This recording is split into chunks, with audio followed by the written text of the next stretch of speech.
जय श्री कृष्ण। राधे राधे दोस्तों, आप सभी को आषाढ़ मास के कृष्ण पक्ष की योगिनी एकादशी की हार्दिक शुभकामनाएं। आप सभी पर भगवान विष्णु की कृपा सदा सर्वदा बनी रहे। आज की वीडियो में आप सुनेंगे योगिनी एकादशी की व्रत कथा। योगिनी का अर्थ होता है जिसने इंद्रियों को वश में कर लिया हो। योगिनी एकादशी का व्रत रखने और इसकी कथा को सुनने से 88,000 ब्राह्मणों को भोजन कराने के बराबर फल की प्राप्ति होती है एवं मनुष्यों की सभी मनोकामनाएं पूर्ण हो जाती हैं।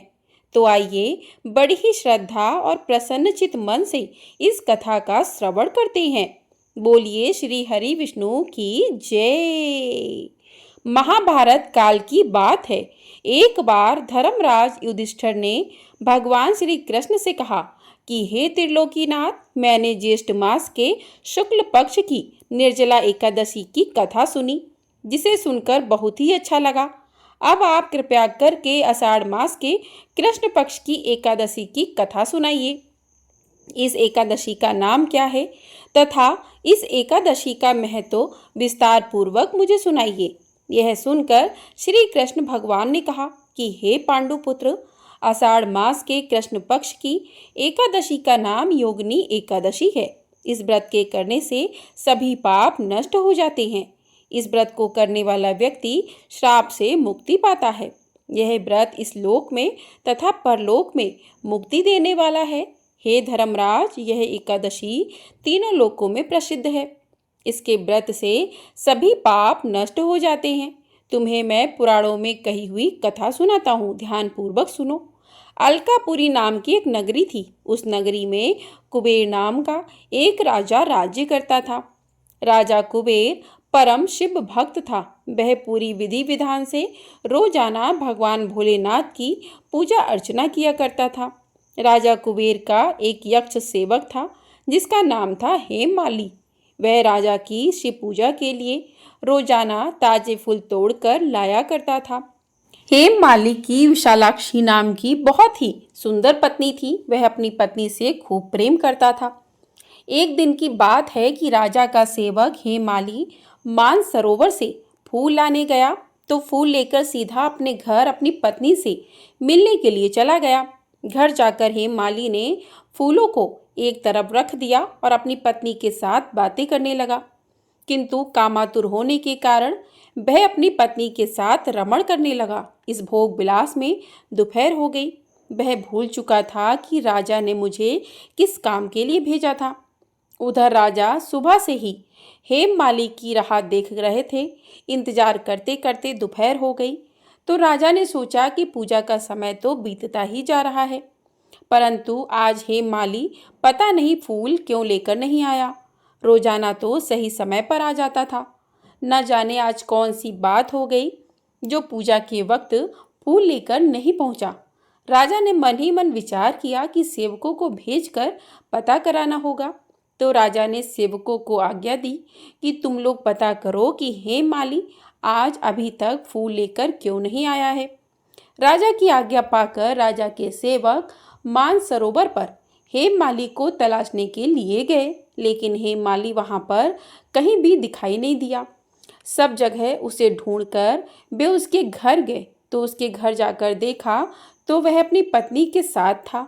सभी सैनिक सीधे राजा के पास आए और कहने लगे, हे महाराज, आज हेममाली तो अपनी पत्नी के साथ रमण कर रहा है। यह सुनकर राजा को बहुत ही गुस्सा आया और वे सोचने लगे कि वह ऐसा कैसे कर सकता है। वह बरसों से शिव जी की पूजा के लिए नियमित समय पर फूल लेकर आता है। अत्यधिक गुस्से के साथ राजा कुबेर ने हेममाली को बुलाने की आज्ञा दी। जैसे ही राजा के सैनिक हेममाली को बुलाने के लिए उसके घर गए तो वह तो बुरी तरह से डर गया और डर से कांपता हुआ राजा के सामने उपस्थित हुआ। राजा उसे देखते ही बहुत ही क्रोधित हो गए और क्रोध में राजा कुबेर के ओठ फड़फड़ाने लगे। राजा ने गुस्से में कहा कि अरे अधम, तूने मेरे परम पूजनीय देवों के देव भगवान शिव जी का अपमान किया है।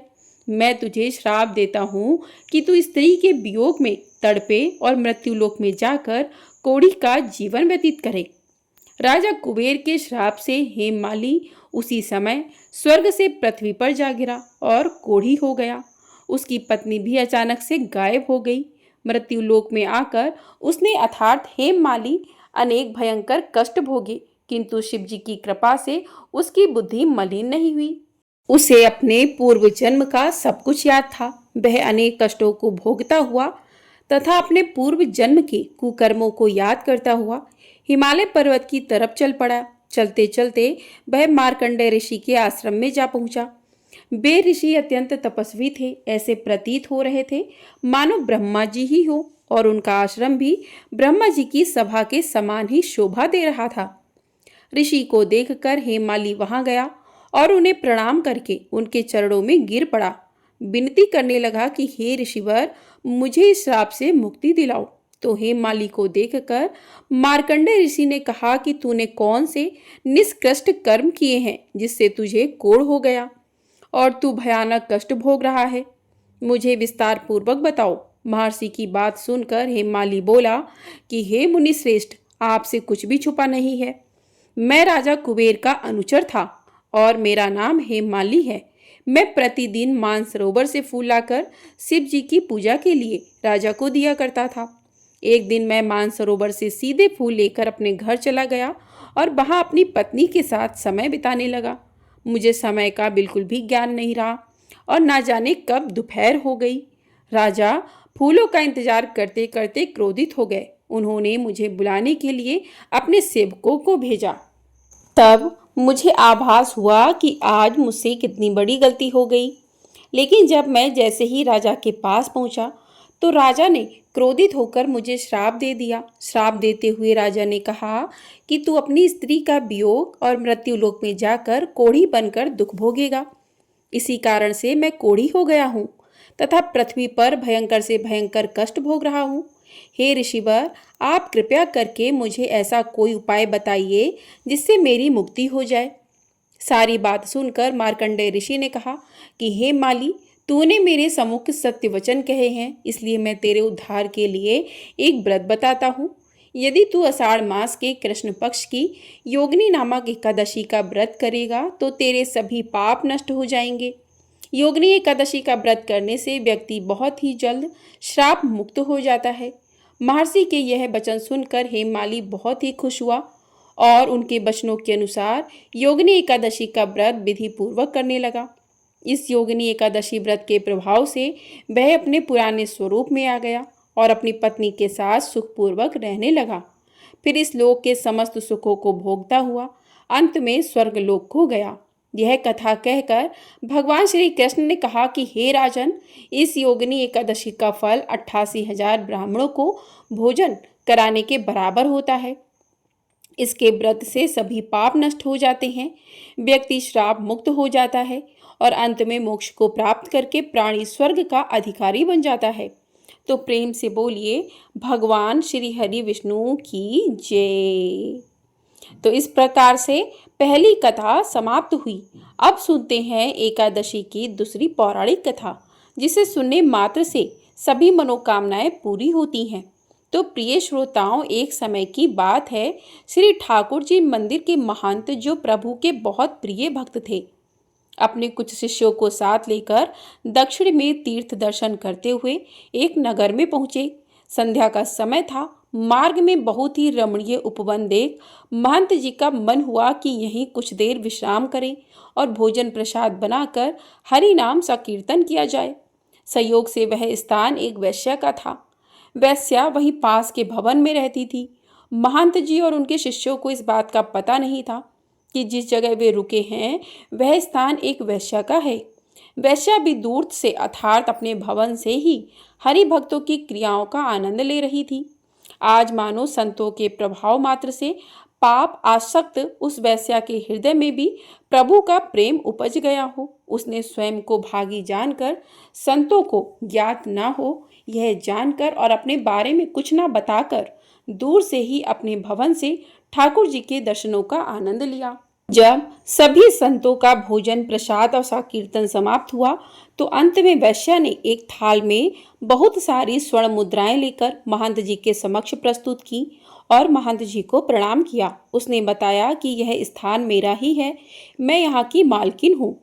महंत जी को यह जानकर बड़ी प्रसन्नता हुई और आभार व्यक्त करते हुए उन्होंने कहा कि यह बहुत ही रमणीय स्थान है।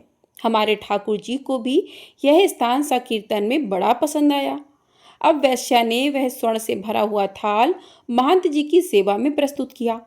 सच्चे संतों का स्वभाव होता है कि वे बिना जाने किसी भी अनजान व्यक्ति का धन या सेवा नहीं लेते और शास्त्र भी अनुमति नहीं देता है। अतः महंत जी ने उस वैश्या से कहा कि हम बिना यह जाने यह धन स्वीकार नहीं कर सकते कि आपने किस तरह से यह धन अर्जित किया है।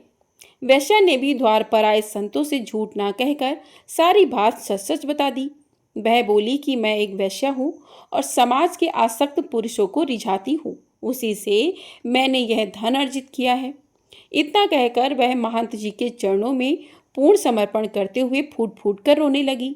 उसने महंत जी से श्री ठाकुर जी की भक्ति का दान देने का अनुग्रह करने लगी। महंत जी को भी उसके इस अनुग्रह पर दया आई, लेकिन वे बड़े धर्म संकट में पड़ गए।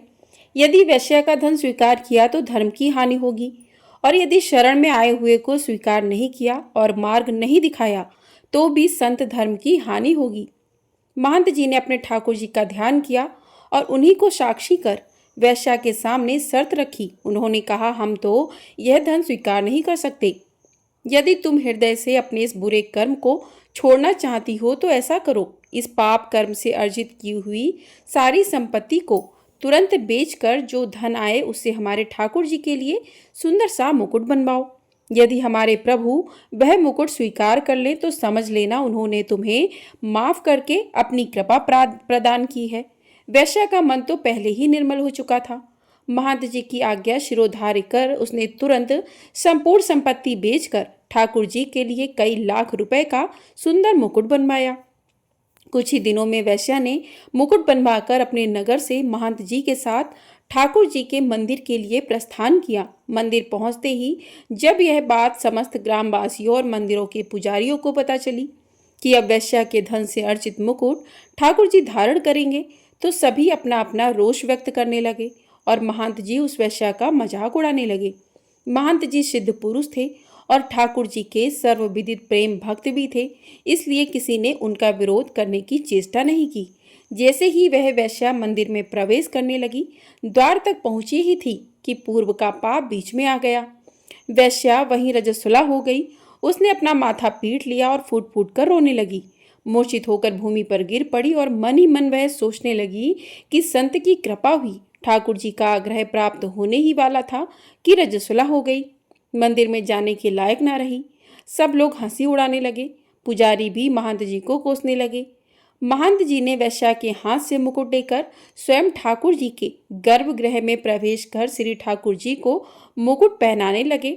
इधर महंत जी बार बार मुकुट प्रभु के मस्तक पर धारण कराते, लेकिन ठाकुर जी धारण ही नहीं कर रहे थे। मुकुट बार बार ठाकुर जी के मस्तक से गिर जाता था।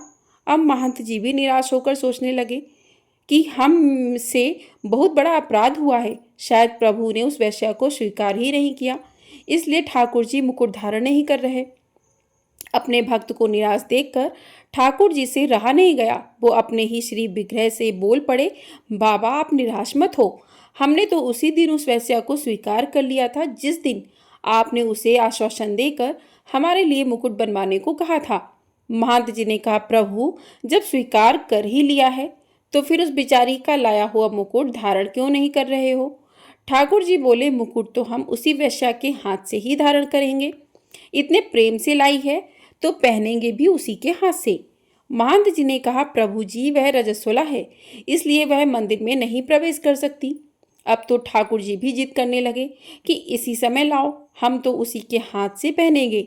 मंदिर के समस्त पुजारियों ने प्रभु की यह आज्ञा सुनकर दांतों तले उंगलियां दबा लीं। सभी विस्मित हो गए। संपूर्ण मंदिर में हाहाकार मच गया। जिसने सुना वह अचंभित हो गया कि ठाकुर जी की आज्ञा को सिरोधार कर सैकड़ों लोगों की उपस्थिति में उस वैश्या को सम्मानपूर्वक मंदिर में प्रवेश करवाया गया। अपने हाथों से वैश्या ठाकुर जी को मुकुट धारण करने लगी। नैनों से अविरल आंसू की धाराएं बह रही थीं, किंतु अद्भुत दशा हुई होगी। जरा सोचिए, ठाकुर जी की भक्त की इसी दशा का तो आनंद ले रहे हैं। ठाकुर जी का श्री विग्रह बहुत बड़ा होने के कारण ऊपर चढ़कर मुकुट पहनाना पड़ता था। भक्त के अश्रु से प्रभु के संपूर्ण मुखारविंद का मानो अभिषेक हो गया हो। वैश्या के मुख से शब्द नहीं निकल रहे थे, नैन अविरल अश्रु बहा रहे थे।